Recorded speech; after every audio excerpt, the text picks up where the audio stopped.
중국 정부가 지금까지는 가상자산 거래에 대해서 부정적이었는데 이 경기부양책이 가상자산 시장에 어떤 영향을 미치는가 궁금해 하실 분들도 계실 것 같은데요. 중국 정부가 가상자산 거래를 공식적으로 금지한 적이 있지만 중국 정부가 이런 어떤 규제 조치를 내린 것은 이들의 주요 관심사가 사실은 자본 유출인 거지 리테일 투자자에 대한 제재는 사실은 아니었기 때문에 그래서 개인 투자자들이 가상자산을 거래하는 데는 큰 제약이 없다는 생각이 들고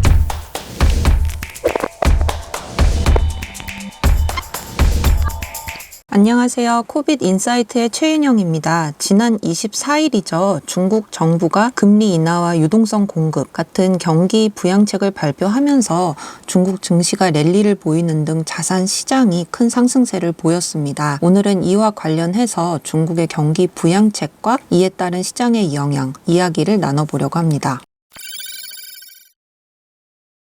먼저 부양책 이전에 중국 경기가 어땠는지에 대해서 말씀을 드려야 할 것 같습니다. 중국은 여러 가지 구조적 문제가 있었는데요. 내수 부진, 부동산 시장 침체, 자산 시장의 어떤 가격 정체와 같은 여러 가지 문제에 직면해 있어서 중국 정부 쪽에서 언제쯤 경기 부양책이 나올까에 대한 의견이 많았고 특히 중국 시장이 시장 기대치보다 상당히 부진했었기 때문에 이와 관련해서 일각에서는 중국이 일본의 1989년 부동산 버블 붕괴 이후에 30년간 지속된 디플레이션과 비슷한 잃어버린 세대를 겪을 것이라는 우려를 제기하기도 했었습니다. 하지만 절대적인 수치로만 보면 그런 가능성은 낮아 보이는데요. 일예로 2024년 1분기 GDP 성장률이 5.3%, 2분기에는 4.7%를 기록했기 때문에 수치적으로만 보면 그다지 나쁜 결과는 아니다라고 생각을 합니다. 중국 정부가 연간 5%대의 경제 성장 목표치를 제시를 한 적이 있었고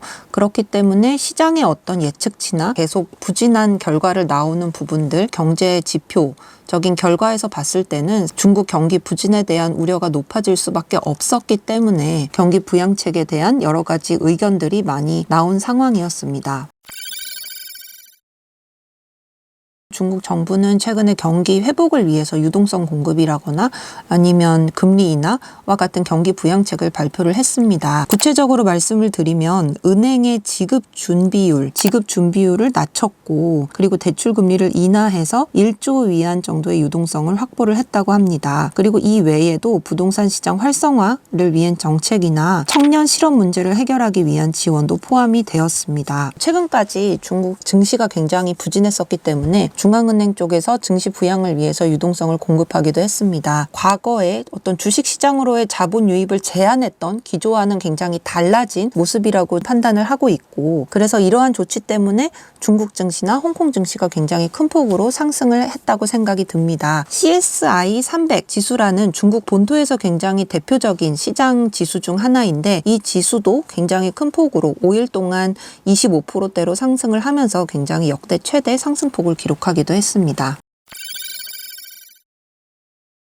네, 이번 경기 부양책은 증시 랠리와 같은 자산시장 쪽에서는 굉장히 긍정적인 영향을 준 것 같습니다. 하지만 일각에서는 이런 통화 부양책이 사실은 부족하다. 왜냐하면 중국 정부가 구조적으로 직면해 있었던 문제들, 소비 부진이라거나 디플레이션 문제를 해결하는 데에는 충분하지 않다.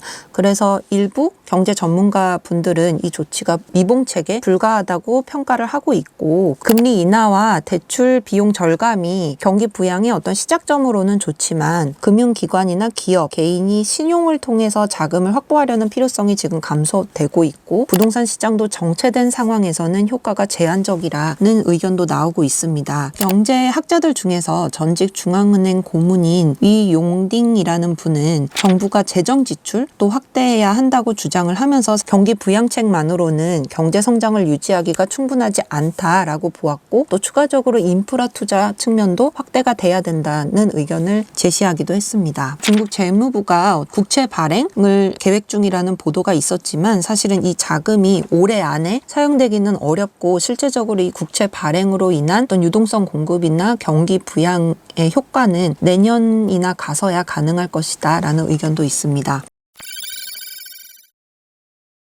여러분들 가장 궁금하실 가상자산 시장에는 그럼 경기 부양책이 어떤 영향을 줄 것인가? 지금 현재 이렇게 중국 안팎의 전문가들은 이 경기 부양책이 사실 지금 현재 발표된 내용만으로는 부족하다라는 의견을 제시하고 있지만 가상자산 시장에 미칠 영향에 대해서 결론부터 말씀을 드리면 일단 유동성 공급이라던가 아니면 시장에 필요한 경기 부양책이 가상자산 시장에 굉장히 긍정적인 영향을 미칠 것으로 판단을 하고 있습니다. 시작점이라는 의견도 나왔지만 사실 그와 같은 맥락으로 유동성 공급이나 이 경기 부양책이 시작됐기 때문에 어찌 보면 이게 지속적으로 확대될 것이라는 전망이 지배적이고 증시 쪽이랑 비트코인 시장이랑 조금 연동되는 흐름도 나타나고 있는데 실제로 경기 부양책 발표 이후에 중국 증시가 25%대나 상승한 것을 근거로 저희가 판단을 해본다면 이런 유동성 자금이 수치적으로 얼만큼 가상자산 시장에 흘러 들어올지도 중요하겠지만 대체적으로 가상자산 시장에도 굉장히 유동성 공급이 긍정적인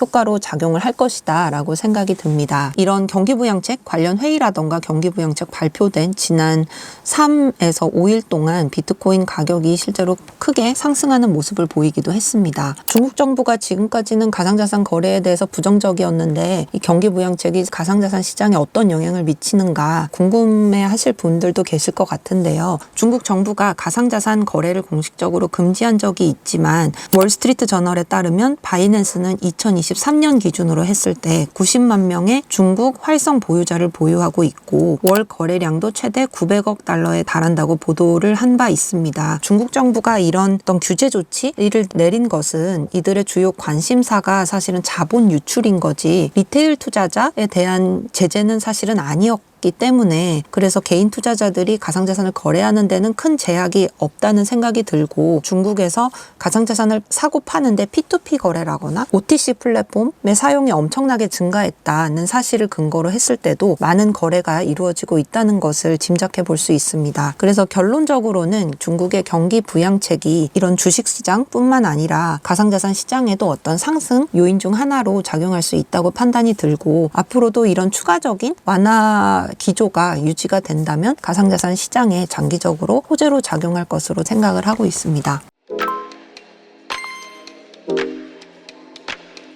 네, 오늘 인사이트 내용은 여기까지고요. 추가적으로 궁금하신 부분 댓글로 남겨주시면 저희가 답변 드리도록 하겠습니다. 감사합니다.